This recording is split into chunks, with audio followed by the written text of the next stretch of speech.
Bonjour. Hello. Hola. Marhaba bikoum. Sur le fil, Le podcast d'actu de l'AFP. des nouvelles choisies pour vous sur notre fil info. Et si on protégeait les nuages ? Sur le fil vous propose de lever les yeux vers le ciel à l'occasion de la Journée internationale des nuages, samedi 29 mars. L'objectif de cette journée, initiée en France par un ancien avocat et soutenu par Sorbonne Université, donner un statut juridique aux nuages et proposer leur entrée dans le patrimoine mondial de l'UNESCO. Et pourquoi protéger les nuages ? En cause notamment l'ensemencement pour faire pleuvoir, une technique pratiquée par une cinquantaine de pays qui n'est pas sans risque et soulève de nombreuses questions géopolitiques et environnementales. Ces interrogations deviennent d'autant plus pressantes que la question de la manipulation des nuages pour atténuer les effets du changement climatique est de plus en plus posée.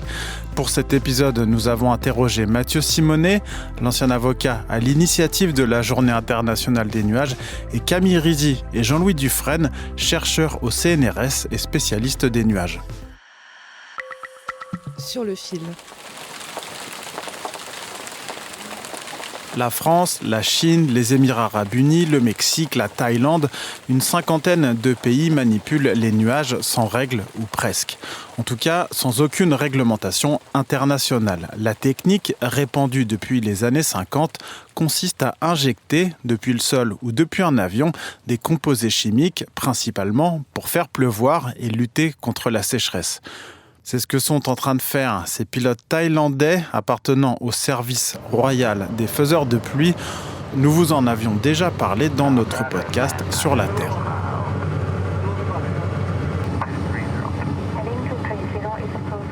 On écoute Mathieu Simonet, ancien avocat et désormais écrivain, défenseur des nuages. En France, on ensemence les nuages tous les ans depuis les années 50 pour réduire la taille des grêlons. Donc ça, c'est le premier usage qui est le plus classique. Le deuxième usage, c'est un usage plus futile. C'est pour avoir un beau ciel bleu avant un défilé militaire ou avant des JO. Donc ça s'est fait pour les JO en Chine. Ça se fait en Russie avant des défilés militaires. Mais très concrètement, en France, on ensemence essentiellement les nuages pour lutter contre la grêle. Et il y a également un élément intéressant, c'est qu'en 1976, il y a eu une grande sécheresse en France. Et le préfet du Loir-et-Cher a décidé d'ensemencer les nuages pour lutter contre la sécheresse. Et à la suite de cela, la presse l'a appelé le voleur de nuages. Et le jour de sa mort, les articles titraient « Le préfet voleur de nuages ». Selon le quotidien régional La Nouvelle République, le préfet avait été accusé de voler les nuages par des élus des départements voisins. Ces élus craignaient qu'ils privent leur territoire de la pluie qui leur revenait. Ce sujet, en apparence anecdotique, est très sérieux. En cas de sécheresse, les nuages peuvent être perçus comme des ressources en eau. Si un pays décide de déclencher la pluie qui tombe à un endroit ne tombera effectivement pas à un autre. Ensemencer comporte donc des risques géopolitiques. Ce qui est certain, c'est que de manière un peu schématique, les gens considèrent que les nuages, c'est un peu comme un ballon dans lequel il y aurait de l'eau. Et finalement, on déciderait artificiellement de mettre une épingle dans le nuage pour que l'eau tombe à un endroit alors qu'il aurait dû tomber ailleurs. Ça, c'est un peu l'image d'Épinal d'un vol de nuages. La réalité est plus complexe. Parce qu'en fait, lorsqu'il pleut, les gouttes qui vont tomber ne se trouvent pas uniquement dans le nuage blanc, mais c'est toute la vapeur d'eau qui est aussi autour. En Asie, les projets de la Chine, qui disposent d'un important programme de contrôle de la météo, interrogent certains de ses voisins. Marine de Guglielmo-Weber, chercheuse à l'Institut de recherche stratégique de l'école militaire, décrit ainsi l'émergence de rivalités autour des ressources hydriques atmosphériques. L'Inde, notamment, s'inquiète des changements météorologiques chinois sur le plateau tibétain. Moi, je pense que le vrai risque du vol de nuages, c'est un risque psychologique. Par exemple, en Iran, en 2018, il y avait un gros problème de sécheresse. Et c'est dans ce cadre-là qu'un général iranien a indiqué qu'Israël volait des nuages. Heureusement, le patron de la météo iranienne a contesté le général iranien dans la foulée. Mais s'il ne l'avait pas contesté, il y avait le risque que les populations qui souffraient vraiment d'un gros problème de sécheresse se mobilisent contre Israël. Donc moi, le risque du vol de nuages, je le vois plus comme une fake news ou une machine à fantasmes qui pourrait, dans le monde explosif qu'on connaît actuellement, être un peu la goutte d'eau qui ferait exploser des choses. Toucher aux nuages comporte d'autres risques, par exemple celui lié à l'utilisation de l'iodure d'argent pour l'ensemencement. Grâce à sa structure cristalline, l'iodure permet de créer des gouttelettes d'eau qui transforment la vapeur des nuages en pluie. Problème, que devient ensuite l'iodure d'argent ? Il y a un enjeu sanitaire, c'est-à-dire qu'on se pose la question de quel est l'impact de l'iodure d'argent lorsque ça retombe sur les sols. Et là-dessus, il y en a certains qui considèrent que les quantités d'iodure d'argent sont trop faibles pour que c'est une conséquence. Et il y a des études récentes qui disent que ça peut avoir une conséquence sur notamment des micro-organismes. Il y a beaucoup aujourd'hui d'incertitudes sur l'impact de l'iodure d'argent quand ça retombe sur les sols. Et un des enjeux, ça serait d'avoir des études complémentaires. Et l'enjeu le plus important, c'est l'impact des nuages sur le climat. Quel est leur rôle ? Élément de réponse avec Jean-Louis Dufresne et Camille Siri, nos 2 chercheurs du CNRS. Les nuages, ils modifient assez fortement le bilan d'énergie de la Terre, le bilan radiatif. D'une part, ils réfléchissent une partie du rayonnement solaire. Donc, du coup, il y a moins de rayonnement solaire qui est absorbé par la Terre. Donc ça a tendance à refroidir la Terre. Et d'autre part, ils contribuent à l'effet de serre. Et donc ça a tendance à réchauffer la Terre. Donc il y a ces 2 effets antagonistes. Mais en moyenne sur la Terre, les nuages, aujourd'hui, ils ont tendance à refroidir la Terre. Surtout les nuages bas, et en moyenne, ils refroidissent la Terre.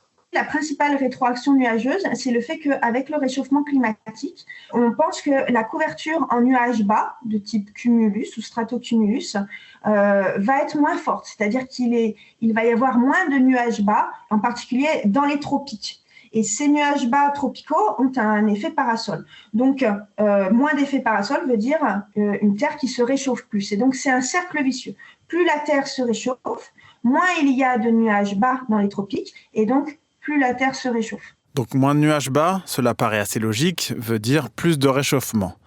Mais restez avec moi, car plus de nuages hauts, cela peut provoquer aussi du réchauffement. Il y a d'autres rétroactions climatiques qui peuvent être impliquées, par exemple la rétroaction des nuages hauts. Plus la Terre se réchauffe, plus les nuages hauts dans les tropiques sont hauts.